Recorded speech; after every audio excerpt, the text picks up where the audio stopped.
Alors, je rappelle que nous vous avons reçu dernièrement pour parler sur votre ville natale, de Souré. Et le sujet était pourquoi ce retard sur le développement concernant votre ville, bien entendu. Comment allez-vous aujourd'hui? Ça va. Aujourd'hui, nous allons parler de la crise post-électorale de 2010. Est-ce que vous vous sentez prêt pour en parler, M. Mathias? Écoutez, il s'agit de mon pays. Donc à tout moment, même en dormant, on doit être prêt à ce pays. Mais je pouvais dire simplement que ce que je sais. Bien évidemment, bien évidemment. Alors, sans tarder, sans attendre, nous allons rentrer directement dans le vif du sujet, M. Mathias. Alors, dites-nous, les élections de 2010, nous avons eu plusieurs candidats. Au finish, il y a eu d'un côté M. Laurent Gbagbo et de l'autre côté M. Ouattara, qui tous deux revendiquaient la victoire sur ces élections. Bien évidemment, on a vu M. Laurent Gbagbo qui a demandé de recouvrir le comptage de voix. On a vu l'Union européenne, l'Union africaine, le président français, M. Ouattara lui-même, qui eux revendiquaient la victoire. Qui a gagné les élections de 2010? Merci pour l'opportunité que vous m'offrez pour aborder ce sujet. On pourrait dire que cette question n'est plus d'actualité et qu'aujourd'hui on parle plutôt de réconciliation. Oui, c'est vrai. Mais c'est notre histoire. C'est notre histoire. Il est donc important, capital, important que nos enfants sachent ce qui s'est passé. Que le monde entier sache ce qui s'est passé. Parce qu'il y a plusieurs versions qui sont données, il y a plusieurs choses qui sont dites. Et moi, je vais vous dire une chose. Ces élections, Ouattara a eu raison de revendiquer la victoire. Tout comme Laurent Gbagbo a eu raison aussi de revendiquer la victoire. C'est parti de quelque chose. Vous savez, les hommes politiques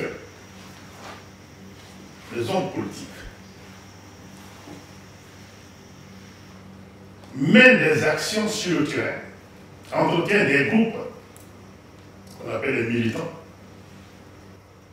Mais au sein de ces groupes, il y a des individus beaucoup trop zélés de part et d'autre.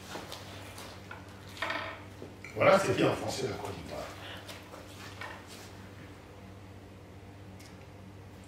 Voilà ce qui s'est passé. Il a été découvert, selon les procès-verbaux qui ont été fournis par les différents bureaux de vote, que dans certaines zones du nord, comme à Boaké, il y a eu plus d'électeurs que d'inscrits sur les listes électorales. C'est pas normal. C'est pas normal.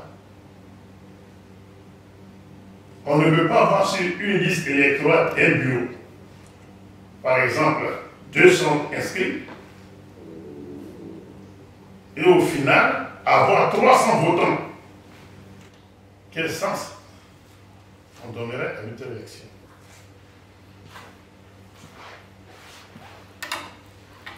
Au nord, comme à Boaké, les gens ont gonflé les chiffres en faveur de Ouattara. Mais ce n'est pas Ouattara qui l'a demandé. Ouattara, sûrement, voulait gagner ces élections-là de manière propre et démocratique. Mais certains de ses partisans vont absolument se faire voir pour dire simplement qu'eux, dans leur zone, ils ont fait le plein. Parce qu'il y a des gens comme ça. Dans leur région d'origine, il faut qu'on sache que leur candidat est 100%, avec 90%. 95%. En tout cas, un score écrasant pour se faire voir.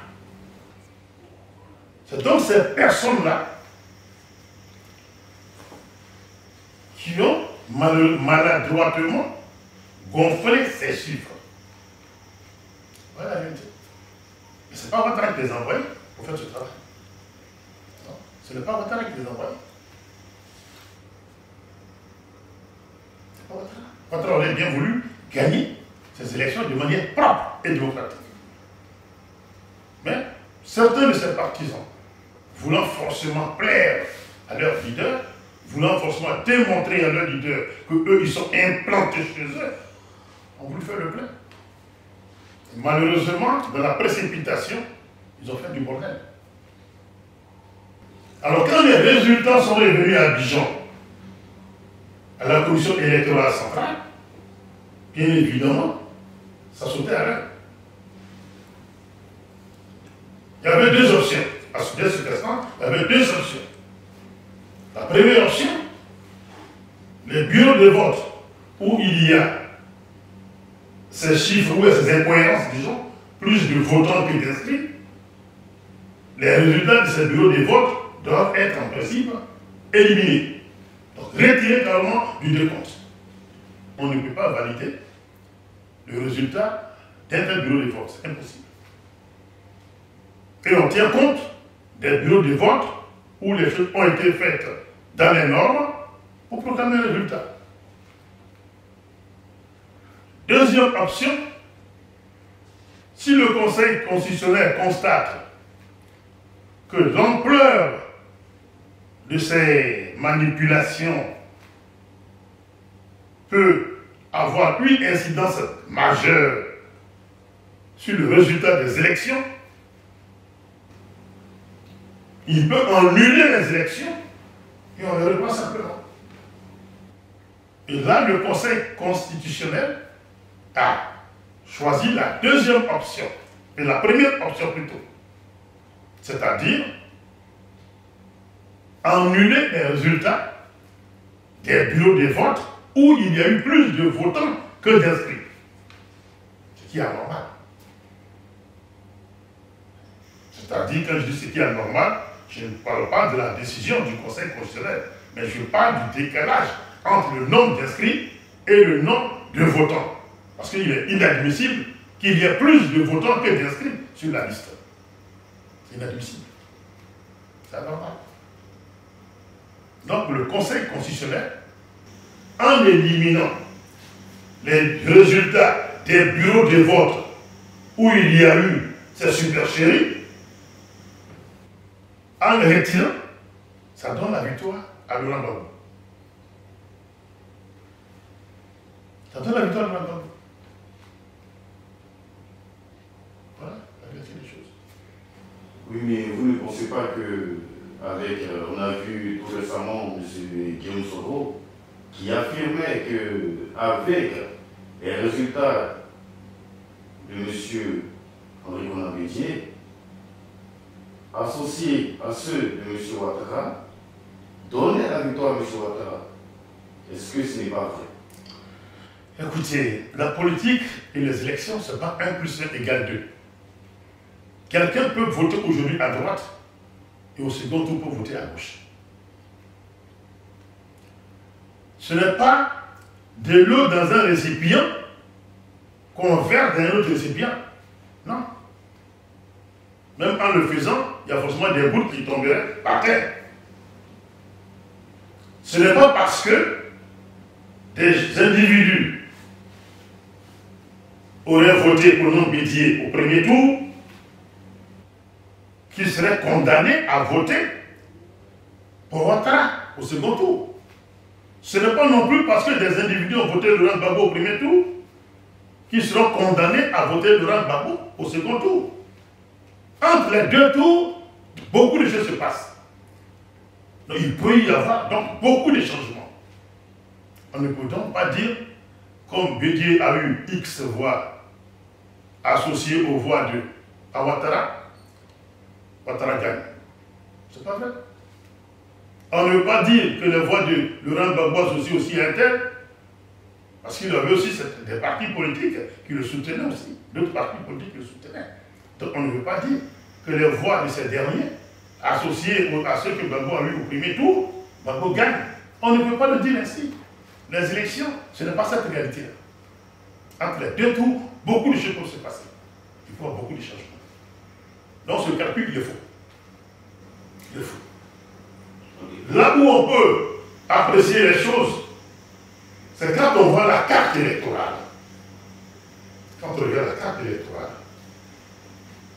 quel est le candidat qui a pu avoir assez de voix et qui a pu s'étendre sur plusieurs régions du pays? C'est ça qui fait la vraie différence. Ça veut dire que ce dernier couvre presque toute la nation. Contrairement à celui qui pourrait avoir ses voix cantonnées dans une seule région, soit là, là ou là. Voilà. Donc, ça compte aussi. Donc, ce que Guillaume Soro a dit, que, bon, il parle en tant que partisan déjà, donc il est avec le Ouattara. Donc, étant avec Ouattara, c'est normal qu'il dise pour lui, dans son calcul, que Ouattara gagne. C'est normal. Oui, mais quand je lui disais, il était avec Ouattara, Guillaume Soro. Il ne peut pas se dédier. Il ne peut pas se dédier. Puisque c'était la position de l'Union européenne, de l'ONU, de l'Union africaine, de Ouattara, de Guillaume Soro lui-même. Donc, c'est tout un ensemble qui a pris cette décision. Est-ce que lui seul, pourrait aujourd'hui se désolidariser de ce tout qu'ils constituent ensemble? Je ne pense pas. On ne peut pas se dédier comme ça. Donc son calcul qu'il fait, si c'est des chiffres qu'il présentait en disant que dans tel bureau de vote, voici les voix que Alassane Ouattara a eu au second tour, voici les voix que Laurent Gbagbo a eu au second tour, les rapprochant, voilà un tel qui a eu plus de voix. Donc c'est lui qui gagne. Oui, on peut comprendre. Mais il parle d'une théorie politiquement qui n'est pas, comment dirais-je, comme un décret. Donc on doit appliquer dans sa formulation. Non, pas du tout. Aujourd'hui, moi je dis que la Côte d'Ivoire a été victime de ceux qui ont voulu forcément arranger Alassane Ouattara. Parce que Alassane Ouattara ne les a pas envoyés pour faire cette mission. Ceux qui ont fait ça. Parce qu'on n'a jamais vu Ouattara aller dans un bureau de vote pour remplir des documents, faire du faux, gonfler des chiffres. Non. Ouattara avait envie de gagner cette élection. Et il pensait pouvoir les gagner. Gbagbo voulait gagner ces élections. Et il pensait pouvoir les gagner. Mais chacun d'eux, sûrement, était prêt à les gagner proprement et de manière démocratique. Voilà. Donc ceux qui ont fait ce faux, c'est ceux-là qui ont endeuillé le pays. C'est ceux-là qui sont à la base de tout ce qui a suivi. Vous pouvez faire des enquêtes, faire des investigations. Vous verrez que ce n'est pas Ouattara qui les a envoyés faire ça. Non. Ils voulaient paraître. Et ça, c'est dangereux. Ça veut dire que ces gens-là suivent Ouattara, mais en réalité, ils ne lui sont pas utiles. Ils ne lui sont pas utiles. Et laissez-moi vous dire une chose. Ce n'est pas la première fois que des partisans de Ouattara lui jouent comme ça un sale tour. Parce que moi, j'appelle ça jouer un sale tour. Ils ont joué un sale tour de Ouattara. Il ne sait pas comment il a pu digérer cela. Il ne sait pas comment il a pu le garder encore ses mêmes personnes autour de lui. Vous savez, si j'ai bonne souvenance, au temps de Robert Gueye, le général Robert Gueye, personnel, quand il était président de la République, il avait fait rédiger une nouvelle constitution de la Côte d'Ivoire. Quand ils ont rédigé la constitution, le projet de constitution, ce n'est pas 3 personnes qui sont enfermées. Ils ont pris des gens de la société civile et dans les partis politiques, se sont retrouvés, ils ont rédigé cette constitution. Et après ça, ils ont donné copie à chaque groupement politique, aux religieux, à la société civile donc, pour apporter les amendements que chaque groupe trouverait utile. Chaque groupe a eu un temps pour étudier la Constitution. Chaque groupe a eu à apporter ses propositions d'amendement. Après, la même commission de l'élection s'est retrouvée. Au sein de cette commission, il y avait les partisans de tout le monde. Les Babou, les Ouattara, les Bédi, tout le monde. Et ils ont trouvé la version finale qu'ils ont présentée encore dans chaque groupement politique. Ils ont trouvé normal et ils ont rendu public cette constitution. Et ils ont soumis cette constitution à référendum. Ouattara a fait la campagne, Babou a fait la campagne, Bédi a fait la campagne de cette constitution-là. Quand le peuple de Côte d'Ivoire, je crois qu'il avait voté à 86%, oui, Ouattara a fait une déclaration à la télévision. Pour lui, c'est parce que lui, il a demandé aux Ivoiriens de voter lui, qu'on a eu 86-87%. Tout le monde est fier de ce qui s'est passé. Le moment des élections arrive, qu'est-ce qu'on constate? Il est dit encore que cette constitution ne permettait pas à Alassane Ouattara d'être candidat. Je ne suis pas juriste. Mais il y avait des articles là-dedans qui bloquaient Alassane Ouattara. Les juristes l'ont dit. Si j'avais été Ouattara, ceux qui m'entourent, c'est du juriste que j'ai envoyé travailler dans les commissions, je les ai tous virés. Je me suis séparé d'eux. À quoi ils ont servi? Ils ont servi à quoi? Je vous envoie en mission pour me représenter. Vous rédigez quelque chose qui vient, on regarde, vous allez, vous faites un truc final. Vous dites, cher président, c'est bon. Vous dites, personne dit ok. Il donne son aval, on va au référendum.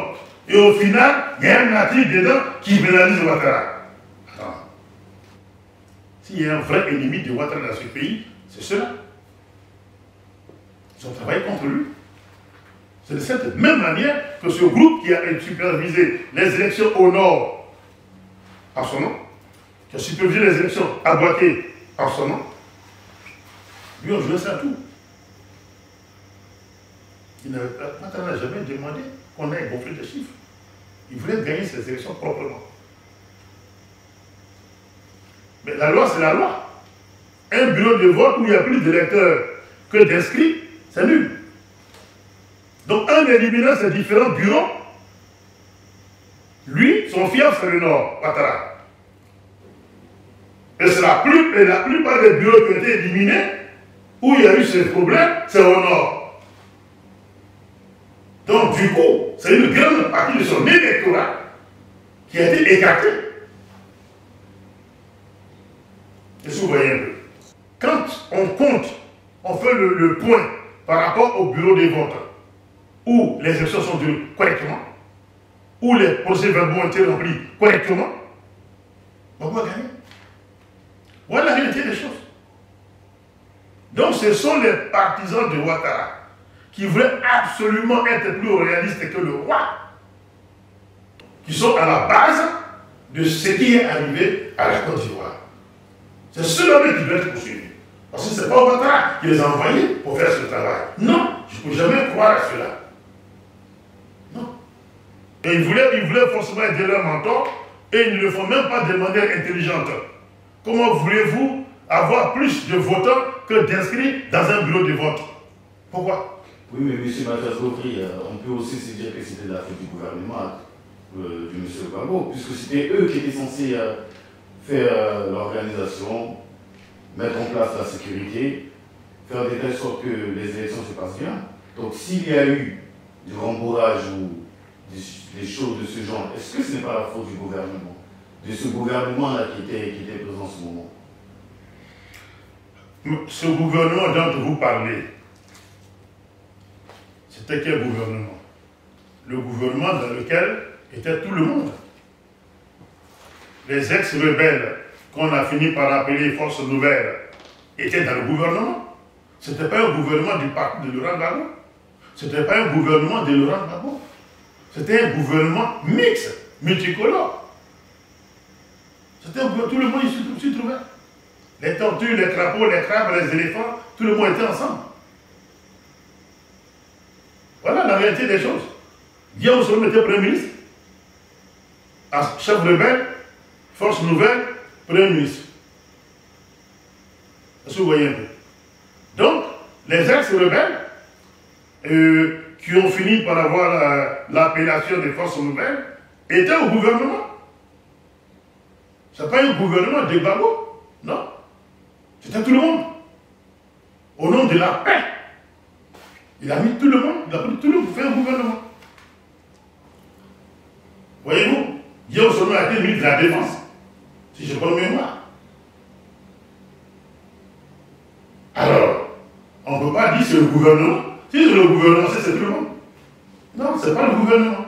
C'est des individus zélés qui voulaient forcément faire plaisir à leurs mentors qui ont créé cette bouillabaisse qui a conduit la Côte d'Ivoire dans le chaos. Ce n'est pas Ouattara qui les a envoyés. Moi, je ne crois pas que ça. Que ce soit Ouattara qui leur ait dit allez-y, falsifiez les trucs, remplissez ça. Non. Ça, c'est de la précipitation, ils ne l'ont pas fait de manière intelligente. Et c'est ça, c'est ce qui a desservi dans le mandat. Dans un bureau de vote, quand on s'inscrit dans un bureau de vote, comment on peut y trouver 500 votants? Et ce sont ces documents même qui les présentent. Regardez-moi ça. C'est inadmissible, c'est incroyable. J'hallucine quand je vois des choses pareilles. Et ils laissent ici des procès-verbaux qu'ils introduisent à la commission électorale indépendante. Quelle sera la valeur réellement de tel document? Ils ont desservi Ouattara. Ils ont desservi Ouattara. Et Gbagbo a gagné les élections. Puisque, en éliminant les voix des bureaux de vote où il y a eu cette patrouille, c'est la grande partie de l'électorat de Ouattara qui est éliminée. Alors, quand on fait le décompte avec le reste, Gbagbo gagne. Donc, Gbagbo a gagné légalement. Gbagbo gagne légalement. Et légalement, Ouattara a perdu. Mais illégalement, Ouattara a été éliminé par ses propres partisans. Illégalement. Les partisans de Ouattara l'ont éliminé. C'est la course à la présidentielle. Ce sont ses propres partisans. Illégalement, il est éliminé. Mais face à Gbagbo, il a perdu légalement. Face à Ouattara, Gbagbo a gagné légalement. Parce que c'est la loi. Alors, on comprend bien que pour vous, si vous voulez répondre à la question, que c'est M.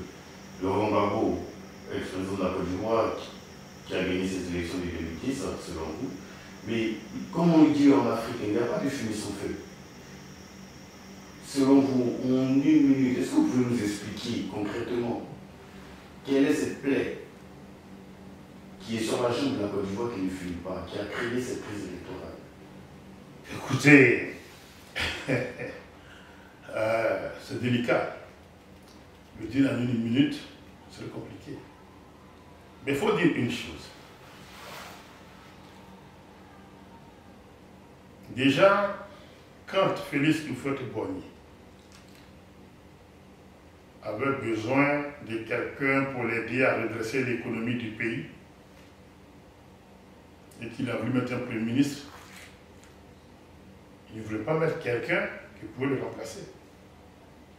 Parce que pour Houphouët-Boigny, dans sa vision, de sa façon de faire les choses, c'était un peu comme si on était dans un royaume à Caen. Puisque lui, il est d'origine à Caen.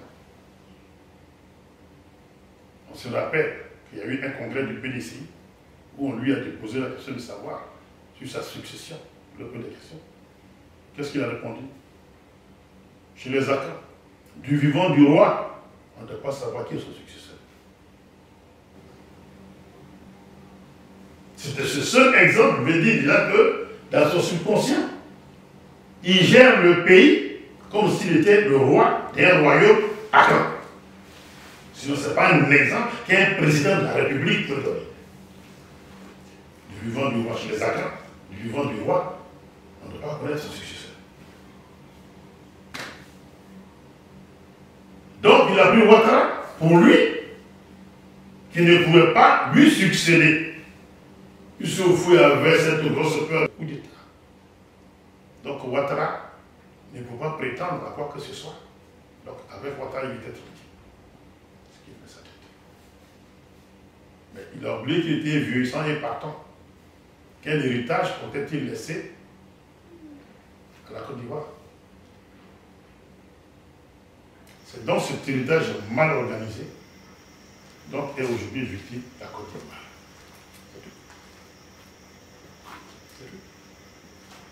Tout est parti de là. Tout est parti de là. C'est pas Ouattara. Il n'a rien demandé. On lui a donné le pain, on lui a donné le beurre. Il demande simplement l'eau pour faire son café et puis manger. Pas plus.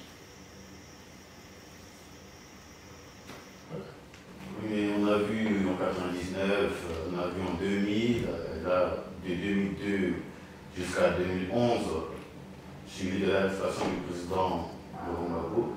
Ce sont des choses qui ont duré, qui se sont répétées plusieurs fois et qui ont duré assez longtemps pour une histoire de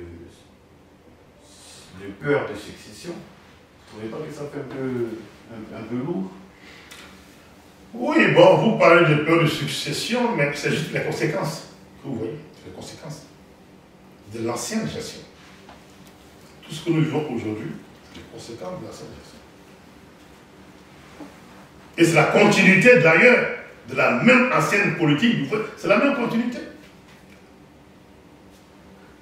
On parle de mettre Gbagbo en prison, mais ce n'est pas extraordinaire ça. On dit Ouattara a fait arrêter des gens, ce n'est pas extraordinaire. Ouattara ne l'a pas inventé, il n'est pas le premier, ce n'est pas lui qui l'a initié en Côte d'Ivoire. Non. Houphouët-Boigny, président, il a fait mettre des gens en prison. Il a mis des gens en prison. Tous les pouvoirs qui sont suffisants en Côte d'Ivoire, on met des gens en prison. Et j'ai dit sans exception, tous les pouvoirs qui se sont succédés en Côte d'Ivoire, jusqu'à Ouattara, ont mis des gens en prison. Même aujourd'hui, quand on parle de viol de la constitution ivoirienne, qui est-ce qui n'a pas violé cette constitution? Déjà au temps de Houphouët-Boigny, dans la constitution ivoirienne, en son article 7, à l'époque, était prévu le multipartisme. Un Ivoirien du nom de Krébé Niébé a créé un parti politique. Où est-ce qu'il est aujourd'hui? Il a été tué. Pourtant, il a agi simplement au respect de la Constitution. Ah, c'est pas la Constitution. Ceux qui l'ont tué sont les ennemis de la Constitution. Puisque la Constitution permet ce que Krébé Niébé a fait. Et ils l'ont tué. Autant du Houphouët-Boigny, en Côte d'Ivoire, les Ivoiriens votaient quand il y a les élections. Mais même les étrangers votaient aussi. Même les étrangers votaient. À l'époque, il fallait avoir simplement sa carte de PDCI. Ça te permettait de voter, mais tu n'as pas de carte nationale d'identité, mais tu as la carte la carte membre d'un parti politique qui te permet de participer à une élection nationale. C'est ahurissant. Quand Laurent Gbagbo ont demandé, quand l'opposition dans son ensemble a demandé le respect de la Constitution, qu'est-ce qui s'est passé? Ce sont qu'on les agités en prison. Qu'est-ce que les gens voulaient? Le respect de la Constitution, simplement, c'est tout. La Constitution, après l'indépendance, disait quoi? À son article 5. Je ne veux pas le dire mot à mot, mais en gros, ça disait que ne sont électeurs que les nationaux ivoiriens. Les nationaux ivoiriens. Est-ce que les étrangers sont des nationaux? Non, c'est des étrangers. Mais il faut les faire voter. Il faut les faire voter. En violation de la Constitution en vigueur. Qu'est-ce qu'on a demandé à Houphouët-Boigny? Il avait deux options. Deux options. Ou bien il arrêtait de faire voter les étrangers au respect de la Constitution, ou alors il faisait modifier l'article de la Constitution pour dire que tous ceux qui habitent en Côte d'Ivoire votent. Il faut que la chose soit légale. C'est tout ce qu'on lui demandait. Est-ce qu'il avait besoin de mettre des gens en prison pour ça? Non. Est-ce qu'on a besoin de bastonner des gens pour ça? Non. Ça, c'était déjà le viol de la Constitution. Faire voter les étrangers qui n'ont pas le droit de voter, selon la Constitution, son article 5 de l'époque. D'un électeur que les nationaux ne sont électeurs que les nationaux ivoiriens. Est-ce que vous voyez? Donc, notre constitution, il faut dire que c'est une constitution qui a vraiment les reins solides. Un effet qui a été violé depuis l'aube des temps. Donc on dit aujourd'hui que Ouattara l'a violé. Mais, si c'est vrai qu'il a violé, mais qui se plaint aujourd'hui? Je vois même le PDCI qui se plaint que Ouattara viole la constitution. Il dit, il n'est donc pas bon de violer la constitution alors. Voyez-vous comment la vie est. C'est ça qui est la vérité. Il y a des gens qui ne peuvent pas ouvrir la bouche en Côte d'Ivoire pour parler de viol de constitution. Non. Donc, la réalité du pays, elle est comme ça. Donc, Ouattara lutte pour garder son pouvoir. Il fait des choses qui sont anticonstitutionnelles, tout comme ses prédécesseurs l'avaient fait hier. Voilà. Le seul à ma connaissance qui n'a pas violé la Constitution, c'est Laurent Gbagbo. À moins que quelqu'un me dise, en posant tel ou tel acte, il a violé la Constitution. Peut-être la seule fois où je peux moi dire que Gbagbo a violé la Constitution, c'est en organisant les élections de 2010. Puisque la Constitution dit que si le pays est divisé, on ne peut pas faire des élections. Mais poussé dans le dos par tout le monde, par toute l'humanité, il a organisé les élections. S'il voulait respecter la Constitution, qu'il ne organisait pas les élections, on aurait dit c'est pour bloquer le pouvoir, confisquer le pouvoir, qui ne veut pas organiser les élections. Donc il a cédé à la pression et il a organisé en violation de la Constitution. Il ne doit pas violer, il ne doit pas organiser des élections tant que le pays est divisé. Et surtout que les rebelles qu'on a fini par appeler force nouvelle n'avaient pas désarmé. Ils n'avaient pas désarmé. Comment veux-tu aller en compétition avec quelqu'un qui a une arme à feu? On s'attendait à quoi? Mais comme les internationaux qui manipulaient tout voulaient absolument ça, c'est arrivé. Comme vous l'avez dit tout à l'heure, Gbagbo a fait appeler à ce que les voix soient recomptées. Oui, effectivement, Gbagbo a appelé. Quand Ouattara s'est dit vainqueur, Gbagbo s'est dit vainqueur, dans ce tiraillement, il a demandé que les voix soient recomptées. Mais quand il a ouvert la bouche et qu'il a demandé, ce qui a été le premier à intervenir, c'était Nicolas Sarkozy. Nicolas Sarkozy, à l'époque, président de la France. Pour donner, 24 heures ou 48 heures, en tout cas, donner un délai à Simone Gbagbo, à Laurent Gbagbo pour quitter le pouvoir. Comme si c'était, il a fait un discours, pas comme, là il n'était plus un chef d'État en réalité. C'était comme un chef rebelle qui est aux portes de la capitale, qui lance un ultimatum au président en place. On dit qu'il quitte le pouvoir, sur dans 48 heures, mes troupes envahissent le palais. Le discours de Nicolas Sarkozy, c'était exactement ça. Ce n'était pas le discours d'un président d'un pays. C'était le discours d'un chef rebelle. Il donnait un délai au président et à son épouse de déguerpir, de quitter les lieux, de libérer la présidence. Sinon, quoi? La suite, on la connaît. Donc, c'était un chef rebelle qui était au port de la capitale, qui a lancé un ultimatum au président, avant de lancer son assaut final. Voilà Nicolas Sarkozy, sa position qu'il a eue. Il y a eu des pays, même aux États-Unis, George Bush contre Al Gore, ils ne se sont pas attendus au niveau du résultat. Mais ils ont fait appel, je ne sais plus qui des deux, peut-être c'est George Bush ou Al Gore, je ne sais plus, mais ils ont fait appel à ce que les voix soient recomptées, au recomptage des voix. Et les voix ont été recomptées. Et ils ont dit qu'ils ont déclaré George Bush vainqueur. Il n'y a pas eu mort, genre. Il y a eu plusieurs pays où des voix ont été recomptées. Il n'y a pas eu mort, genre. En Côte d'Ivoire, le président sortant demande le recomptage des voix. Qu'est-ce qui se passe? Ouattara n'a même pas encore parlé, il ne s'est même pas encore prononcé. Que déjà, Nicolas Sarkozy vient faire une déclaration pour lancer un ultimatum au président de quitter le pouvoir. Ça, c'est les propos d'un chef rebelle et non d'un président de la République. Ce que Nicolas Sarkozy a fait. un chef rebelle qui était au port de la capitale, avec ses troupes, qui lance un ultimatum au président en place avant d'envahir la capitale et le palais.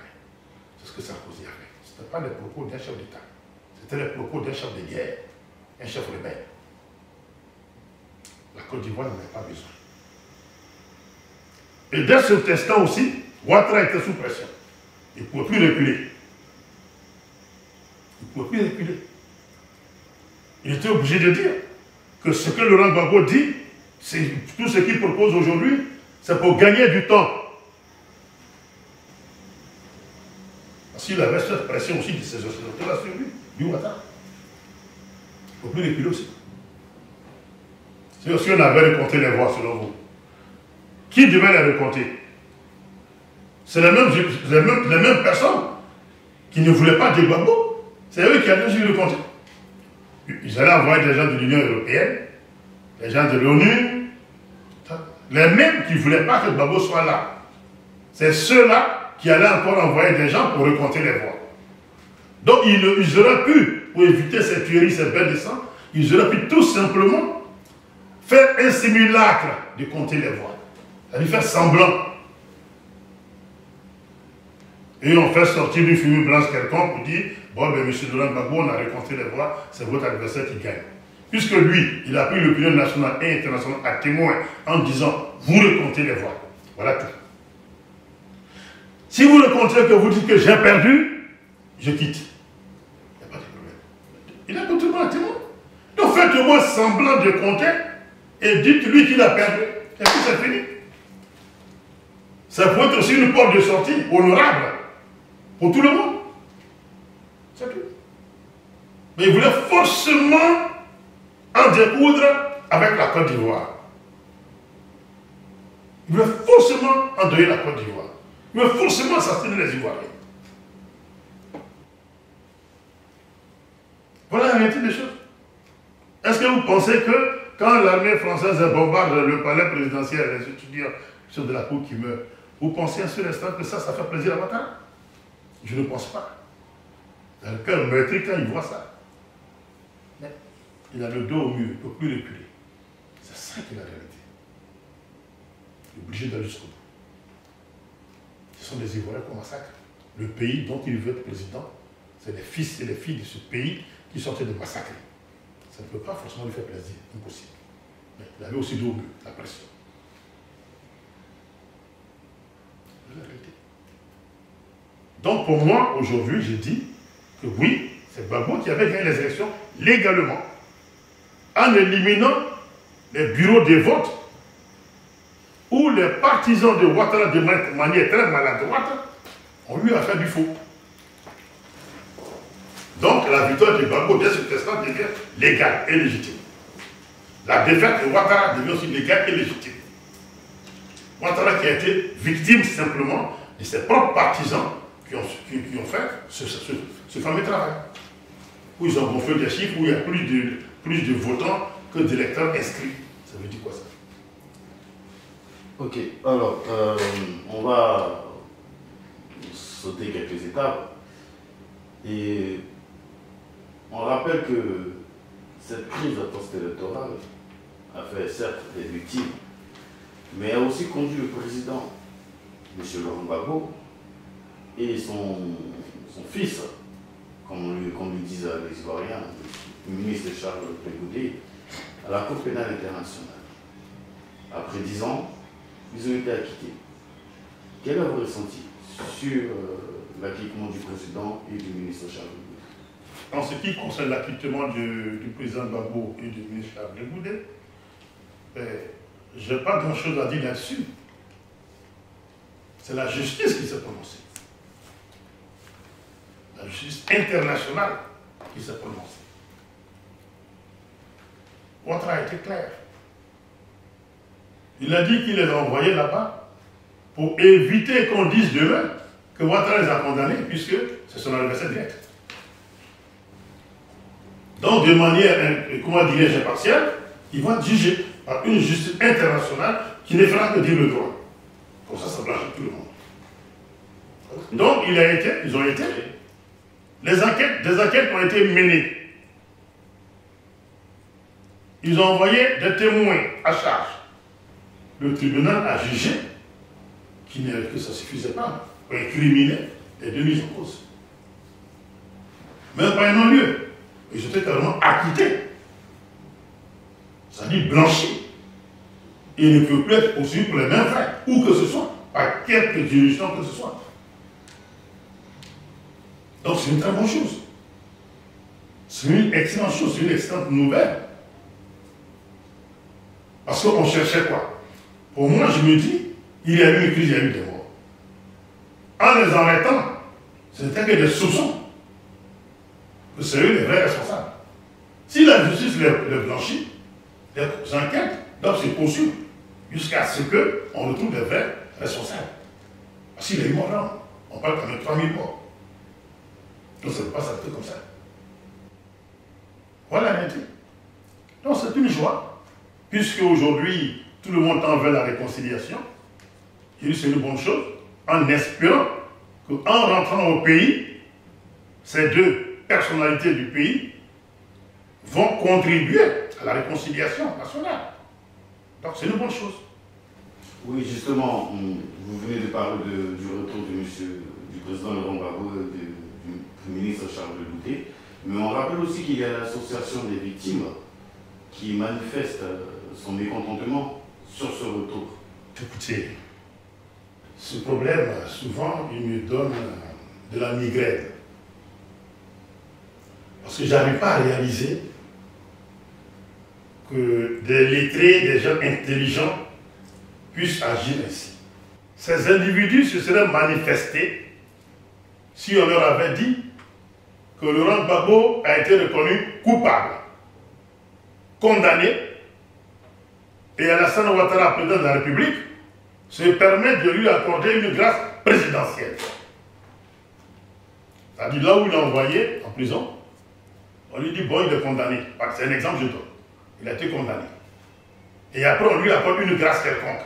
Bon, je laisse Alassane de côté si vous voulez. Comme il n'a pas été jugé en Côte d'Ivoire, il a été jugé à La Haye, par une quelle alchimie, je ne sais pas, mais soit il est reconnu coupable et condamné soit à 30 ans de prison, d'emprisonnement ferme. Ok? Et par la suite, même pas, ils ont déjà fait quoi, 9 ans. Ils sont détenus depuis 9 ans. On prononce le verdict disant qu'ils sont reconnus coupables et condamnés. Et peu de temps après, il y a une loi qui est négociée, je ne sais pas par qui, et puis, ils sont graciés. Et on dit, reviennent à Côte d'Ivoire. Mais dans ce cas, les victimes peuvent dire non. S'ils viennent, nous les envoie dans la prison. On n'est pas d'accord. On nous tue, il est reconnu coupable et en même temps gracié. Ce n'est pas possible. Leur mécontentement aurait eu un sens. Mais on dit, je peux juger et reconnu innocent. Donc, acquitté, libéré. L'association des victimes se plaint de quoi? S'il vient en Côte d'Ivoire, on le met en prison. Non. La réaction de l'association des victimes devait être: il faut que les enquêtes se poursuivent jusqu'à ce que les auteurs, les responsables soient trouvés. Voilà. On n'a pas fait jugement de faveur. On dit que Gbagbo a été condamné, mais on l'a acquitté. On dit qu'il a été. On l'a libéré plus tôt. Il a été gracié, non. Il a été jugé, il a été acquitté. Ils ont réuni des témoins. Je crois 85 ou 86 témoins. Quelque chose comme ça. Bon, je n'ai pas trop le nom, mais ils ont réuni des témoins. Ces témoins sont allés à La Haye, devant tout le monde. Ils ont rendu leur témoignage. Vous avez tout suivi. Des témoins qui vont à La Haye, à qui on demande le nom de leur village, qu'ils ne savent même pas. Et devant le monde entier, qui fouille dans les paperasses, le nom de mon village. Le nom de mon village. Le nom de mon village. Ça, c'est quoi ça? Il y en a qui s'en vont. Est-ce qu'on peut me permettre d'aller saluer le président Gbagbo? Mais ça, c'est quoi ça? Ça, c'est les témoins en charge. c'est-à-dire les personnes sur qui l'accusation comptait pour étayer la culpabilité des mises en cause. Voilà la vérité. Ils sont allés faire du tourisme, alors que l'accusation comptait sur eux pour étayer, exposer les preuves de la culpabilité des mises en cause. Ils sont allés faire du tourisme. Il y en a même qui sont allés parler en faveur de prévenir. Donc s'il doit s'apprendre à quelqu'un, c'est de s'apprendre à ceux-là même qui ont sélectionné les témoins, ces témoins-là. Comment est-ce qu'ils ont été sélectionnés? Comment ces témoins ont été sélectionnés? Qu'est-ce qu'on savait d'eux en réalité? Parce qu'on ne peut pas prendre un témoin qui le savait. Avant d'envoyer moi, Gauvry, si je dois envoyer un témoin devant le juge pour témoigner d'un fait, mais je dois entendre d'abord le témoin. En fonction de ce qu'il va dire, selon ce qu'il sait, oui ou non, je fais partie là. Est-ce qu'ils ont été auditionnés réellement par les plaignants? Si c'est ce qu'ils ont dit à la haie, qui leur ont dit, qui les a convaincus et les a fait partir à la haie, mais c'est que ce n'est pas la peine. C'est pas la peine. Excusez-moi, Laurent Gbagbo n'a pas négocié avec les témoins. Oui. Ils sont arrivés, ils ont rendu leur témoignage. Qu'est-ce qu'ils avaient dit à ceux qui les ont envoyés à la haie comme élément probant qu'ils avaient à leur possession pour qu'on les fasse partir à la haie pour témoigner? Alors, s'il y a des gens à qui on doit s'apprendre, ce sont ces témoins qui sont les faits du tourisme, c'est à eux que l'association des victimes devait dire, après ce que tu as fait comme prestation, tu ne reviens plus en Côte d'Ivoire. Ou bien ceux qui les ont choisis pour les envoyer à la haie, c'est à ceux-là on devait dire, c'est vous qui les avez choisis pour partir, c'est vous qui allez nous rendre compte. Ce n'est pas la mise en cause. Ok, on vous a bien compris, M. Gauvry, on vous a bien compris. On va aller très rapidement parce que nous n'avons pas assez de temps, nous avons encore 3 petites questions à vous poser. Alors, sur ces 3 questions-là, la première des questions, il y a des rumeurs qui prouvent que le président Ouattara souhaiterait faire une monarchie en Côte d'Ivoire, c'est-à-dire passer le flambeau du pouvoir à son frère Séné Brahima. Avez-vous écho de cela et si oui, est-ce vrai? C'est ce qu'on appelle une lecture politique. La lecture politique n'est pas uniforme. C'est-à-dire que vous pouvez avoir une lecture de quelque chose, moi je peux avoir une lecture de la même chose, mais les deux lectures peuvent être différentes. Et ça se fait en fonction de chacun a comme information. S'il y a des personnes qui disent que Ouattara veut imposer son frère pour lui succéder, c'est que certainement ils ont des éléments, des preuves qui leur permettent de l'affirmer. Mais moi, je n'ai pas ces éléments. Moi, personnellement, je n'ai pas ces éléments. Donc, je ne peux pas affirmer gratuitement, oui, il veut imposer son petit frère, il veut imposer son oncle, il veut imposer qui que ce soit. Non, je n'ai pas d'éléments dans ce sens. Ce n'est pas parce que son petit frère est Premier ministre de la Défense aujourd'hui que je vais dire en même temps et en déduire plutôt que s'il a mis comme comment dire, ministre de la Défense, ça fait devenir président. C'est trop facile. C'est trop réducteur. Donc ceux qui le disent, peut-être en dehors de ça, ils détiennent d'autres éléments que nous autres, nous n'avons pas. À qui faites-vous, à qui pensez-vous en disant ce qu'ils les disent? C'est vous qui avez posé la question, c'est que vous avez eu la rumeur peut-être quelque part, vous avez bon, quelque part. Mais moi personnellement, c'est un débat franchement auquel je ne veux pas m'associer parce que je n'ai aucun élément probant pour le dire. En tout cas, en ce moment, il y a une personne en Côte d'Ivoire, ou du moins une personne inconnue ou méconnue ou connue, ça dépend de chacun, mais qui utilise un avatar qui a de l'influence sur les réseaux sociaux, on peut le dire comme ça, parlons de Chrissy Hapi. Est-ce que vous croyez en Chrissy Hapi, M. Gauvry? Écoutez, comme on le dit, Chrissy Hapi, il dit ce qu'il dit. Ouais, il dit certaines choses qui s'avèrent, il dit aussi d'autres choses qui passent à côté. Et moi, personnellement, je ne sais pas. Je sais qu'il y a un réseau beaucoup informé, mais en même temps, il faut qu'on sache qu'il n'est pas toujours forcément constructif. Non. Tout ce qu'il dit n'est forcément pas fait pour arranger Pierre ou Paul. Tout ce qu'il dit, c'est pour se faire plaisir lui-même, pour dire qu'il a cette capacité d'avoir des informations. C'est une réalité. Donc moi, personnellement, Christ Yapi, il y en a qui en font leur Bible ou leur Coran.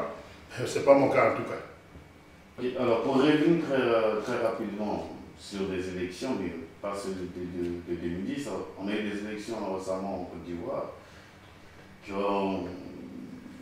qui est un peu tendu, avec le troisième mandat d'un côté qui était légal pour M. Ouattara, d'un autre côté qui n'était pas légal, qui ensuite a été suivi par un appel de désobéissance civile.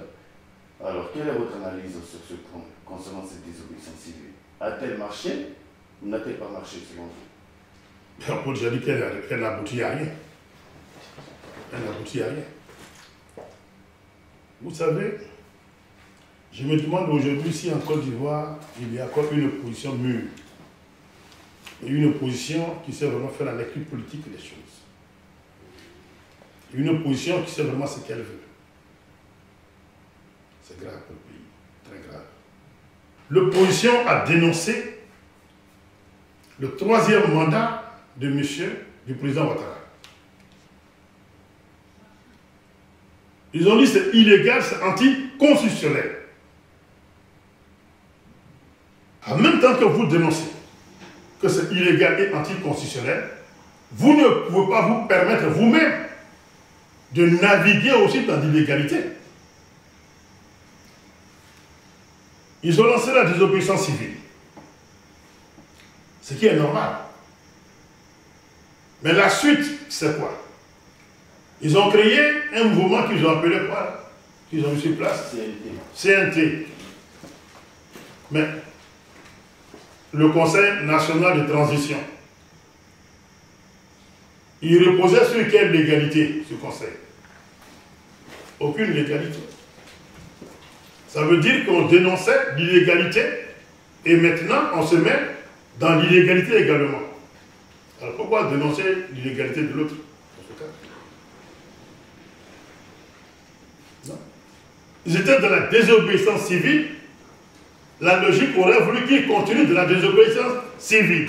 À eux de trouver une stratégie pour que cette désobéissance civile aboutisse. Voilà la réalité. Ils ont fait des marches éclatées. Depuis qu'en Afrique, des marches éclatées fonctionnent. Le pouvoir il est centralisé à Abidjan. Pourquoi on ne fait pas venir tout le monde à Abidjan? Pourquoi? Tout le monde serait venu à Abidjan, qu'Abidjan aurait été paralysé, simplement. Mais faites des marches éclatées dans les petites villes, tout le monde se connaît. Tout le monde se connaît dans les petites villes, là-bas ça ne marcherait jamais. Mais quand tout le monde converge vers Abidjan et se déverse sur la capitale, pour une marche, vous voyez un peu ce que ça représente. Ça paralyse la capitale. Donc ils ont commencé des obéissances civiles qu'ils ont abandonnées pour aller créer une structure qui ressemble à une structure mise en place par des militaires après un coup d'État. C'est dans ce contexte, quand ils font les coups d'État, vous avez vu au cadre d'aujourd'hui, Conseil national de transition. Voilà. Conseil national, comité ou Conseil national de transition. Donc, ils s'étaient mis dans un cadre illégal, totalement illégal. Ça ne repose pas sur la Constitution. Vous savez comment c'est mort, le mouvement de choses de désobéissance civile?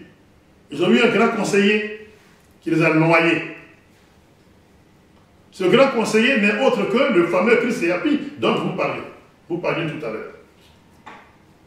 Christ Yapi leur a dit que marcher tous les jours, ça ne va pas aboutir à quelque chose. Il faut choisir un jour de la semaine où on bloque tout à un certain moment de la journée. Voilà. Et l'opposition qui prenait Christ Yapi maintenant comme le Jésus de l'opposition a mordu à la part. Et c'est comme ça la désobéissance civile est morte. C'est des choses qui ont été expérimentées ailleurs. Au Togo, je crois, c'est tous les mercredis. Jean-Pierre Fabre, autres, ils occupent les rues. Mais on sait qu'à 14 h, la marche est finie. À 14 h, ils ont fini la marche. Tout le monde voit qu'il y a des occupations sans problème. Autour que j'ai expérimenté, ça donnait quoi? Rien. On sait déjà que le mercredi, si tu as quelque chose à faire, vous mettez à 14 h 30. C'est tout. Donc les gens ils sortent pour les tam-tams, les papas, ça occupe les rues, ça fait du tapage. 14 h, tout le monde se disperse. Dès qu'ils se dispersent, les gens vont au travail, la vie continue et ça finit par entrer dans leurs habitudes que ça ne dérange plus personne. Où est l'efficacité de la chose? Dès que Christ Yapi leur a vendu ça, si Christ Yapi l'a dit, c'est que c'est ça qui va toucher Ouattara. Tout de suite, on dit, bon, maintenant, je vois c'était lundi, je choisis pour faire des marches. Mais vous laissez inactif pendant une semaine, lundi, on va aller. C'est arrivé où? Nulle part. C'était morné. Ça, c'était l'œuvre de Christ Yapi, qui nous a distrait pour casser le mouvement. Voyez-vous? Et qu'est-ce qu'ils devaient faire en ce moment alors? Ils ont commencé à faire des marches. Au lieu de place de marches éclatées, ils devaient faire une marche à Abidjan. Tout le monde devait converger à Abidjan. Tout le monde devait converger à Abidjan. Ça veut faire une masse. Tous les jours.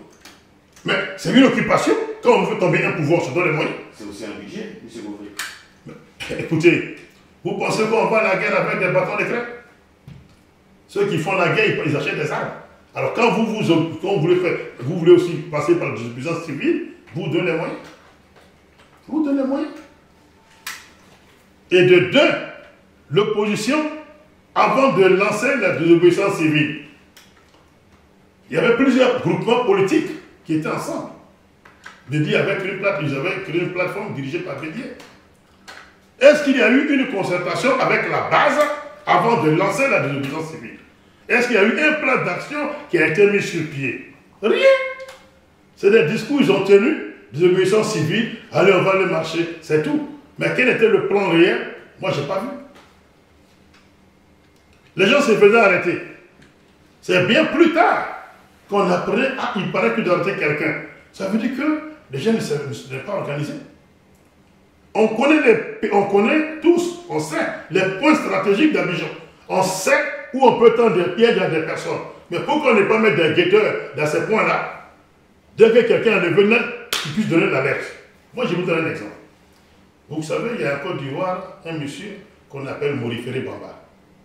C'est d'ailleurs le père de Bamba,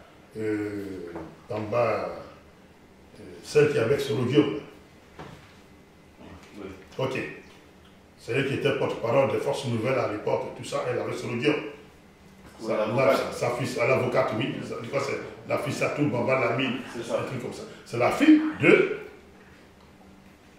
Morifere Bamba. C'est de son père que je parle. Demandez-le lui.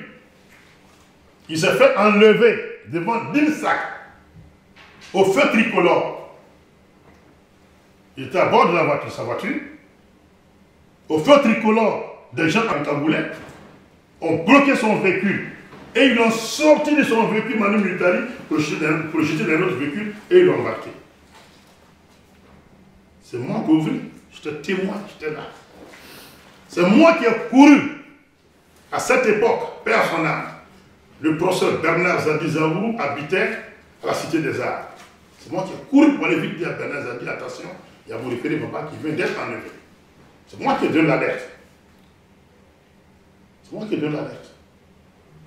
Mais à ce moment, c'est les mêmes qui étaient au pouvoir. Les Ouattara, les Bédier, les Ofo-Boigny, c'était tous ensemble. Donc aujourd'hui, quand Ouattara fait arrêter un gars du PDCI, quelqu'un du PDCI ou de l'opposition, le PDCI crie au scandale. Mais c'est la formation que vous avez donnée à Ouattara. C'est ce qui mène l'exécution simplement. De la manière que vous gouverniez ensemble, c'est ce qui continue. Qu'est-ce qui vous scandalise tant? C'est moi qui donne la lettre, Morifere Bamba. Il ne sait pas. Lui-même, il ne sait pas. Je le dis aujourd'hui, c'est des faits qui sont réels. Je dis au feu tricolore de l'INSAC à Cocody. Il a été enlevé manu militaire de la voiture et jeté dans un autre véhicule et il l'a embarqué. C'est moi, Gaufré, qui ai donné l'alerte. Pourquoi? Parce qu'à cette époque, on était les guetteurs. On était posté dans les carrefours comme ça, banalisés, on est là. Puis on regarde tout ce qui se passe. On n'avait pas le téléphone portable. Donc il fallait se réveiller. Dès qu'il est temps de lever, c'est moi qui donne l'alerte. Et c'est comme ça que Bernard Zadi a pu faire une conférence de presse, l'a alerté l'opinion nationale et internationale. Et c'est comme ça que la presse internationale a récupéré le dossier. Qu'est-ce que vous voyez? Quelle était l'organisation que cette opposition d'aujourd'hui a mis sur place? Rien. Voilà la réalité des choses. Rien du tout. Donc, la désobéissance civile n'a rien donné parce que tout simplement, ces initiateurs l'ont tué en créant le Conseil national de transition ou le Comité national de transition. En créant cette structure, il n'était plus en phase avec la démocratie.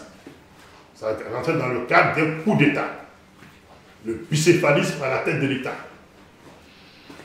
La logique aurait voulu qu'ils disent qu'ils ne reconnaissent pas Ouattara, qu'il est dans l'illégalité, et selon la Constitution, qui est là après Ouattara? Le vice-président. Il n'y avait pas de vice-président. Donc, le Premier ministre était la personne avec laquelle eux, ils pouvaient discuter. C'était tout ce qu'ils devaient faire. Ne pas reconnaître Ouattara et discuter avec le Premier ministre, pas en tant qu'individu, mais selon la Constitution. Faire une déclaration, dire à partir d'aujourd'hui, nous reconnaissons le Premier ministre avec qui nous discutons, pas avec M. Ouattara, que nous ne le reconnaissons pas. Comprenez? C'est tout. C'est tout. Donc ils ne pouvaient pas dire qu'ils ne reconnaissent pas Ouattara. En même temps, ils négocient avec Ouattara. Alors qu'il y a la Constitution qui est là. Si le président n'est pas là, c'est le vice-président. Il n'y a pas de vice-président. Parce que dans la Constitution, ceux qui l'ont rédigé ont omis de donner un délai pour la nomination des gens. S'ils avaient dit, par exemple, qu'après l'élection, le président a tel nombre de jours pour nommer son vice-président, on ne serait pas dans cette situation. On ne serait pas. Depuis que Gabriel Decaille a démissionné, jusqu'au jour d'aujourd'hui, la Côte d'Ivoire n'a pas de vice-président. Est-ce que c'est normal? Donc à ce moment-là, le vice-président n'existant pas, mais il n'a pas été nommé, c'est Dinkan qui est parti. Mais à cette époque, il y avait, comment il s'appelle, celui qui est décédé récemment, Ahmed Bakayoko. Non, Ahmed Bakayoko, qui était le Premier ministre. Donc l'opposition devait faire sa déclaration pour dire que selon les textes, selon la Constitution, Ahmed Bakayoko, ça fait plus que nous pouvons discuter, puisque nous, on ne le connaît plus, Ouattara. Mais au moment où on ne connaît pas Ouattara, qui était le Premier ministre? C'est lui. C'est lui.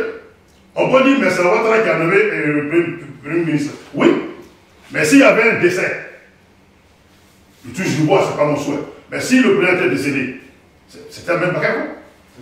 Donc, se conformant à la Constitution, l'opposition devait faire sa déclaration, être ferme là-dessus, que désormais, on discute avec Ahmed Bakayoko, pas en tant que pas l'individu, mais par rapport au chapeau du Premier ministre, parce que c'est ce que prévoit la Constitution. Et ils ont laissé ça pour aller créer CNT pour se faire harakiri. Créer une marche une fois par semaine sur la directive christiatique. Ils ont tiré le mouvement.